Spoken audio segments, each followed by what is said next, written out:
పార్వతీపురం మన్యం జిల్లాలో ఇసుక మాఫియా దందాపై ఆరోపణలు కలకలం రేపుతున్నాయి. ప్రభుత్వం ఇసుక ఉచితంగా అందిస్తామని చెబుతున్నా అధికారులు పోలీసుల అండతో అక్రమ వసూళ్లు జరుగుతున్నాయని బాధితులు ఆరోపిస్తున్నారు. ఇంటి నిర్మాణం కోసం సొంత ట్రాక్టర్లో ఇసుక తీసుకువెళ్తున్న వ్యక్తిని అడ్డుకుని కేసులు పెడతామని బెదిరించి డబ్బులు వసూలు చేశారన్న ఆరోపణలు ఇప్పుడు చర్చనీయాంశంగా మారాయి.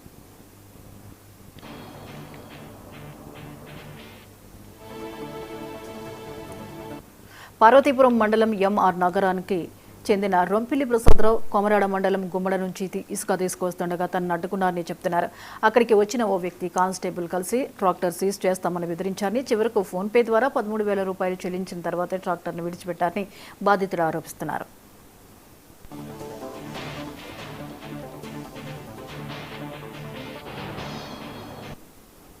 ఈ వ్యవహారంలో కొంతమంది మైనింగ్ అధికారులు, పోలీసులు, ఇతర వ్యక్తులు కుమ్మక్కై ఇసుక దందా సాగిస్తున్నారన్న ఆరోపణలు కూడా వినిపిస్తున్నాయి. తన వద్ద చెల్లింపు రసీదుతో సహా ఆధారాలు ఉన్నాయని బాధితుడు చెబుతున్నారు. ప్రభుత్వం వెంటనే స్పందించి అక్రమ వసూళ్లపై విచారణ జరిపి బాధ్యులపై చర్యలు తీసుకోవాలని బాధితులు డిమాండ్ చేస్తున్నారు.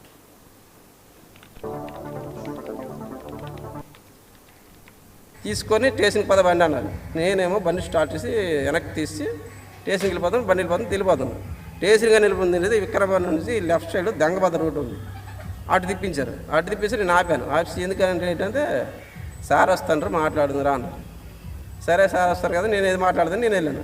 ఏమన్నా అంటే ఎందుకు నీకు కేసు వెళ్తే 70,000-80,000 అయిపోద్ది, నీకు ఇప్పుడు బెయిల్ రాదు, ఇప్పటి పోతే నీకు 8 లక్షలు 7 లక్షలు పెట్టి బండి అన్నాడు.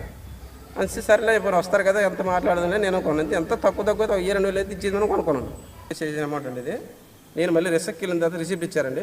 రిసిప్ట్ ఇచ్చిన తర్వాత దీనికి నేను అడిగానండి, దీనికి సంతకం లేదు, ఎట్లేదు, దీన్ని అడిగేటంటే ఎవరిని కట్టరు, ఎక్కడికి వెళ్ళిపోవచ్చు పర్లేదు అన్నారు. తీరా వచ్చిన తర్వాత నేను ఆ కారు వాళ్ళు అడ్డారని నేను మనసు వచ్చి నేను అడిగాను, వేరే వాళ్ళు ఎంకరేజ్ చేశాను. ద్వారపడి జగదీస్తారు అతను వచ్చి నన్ను ఇలా చేశారు, బ్యాక్ చేశాడు.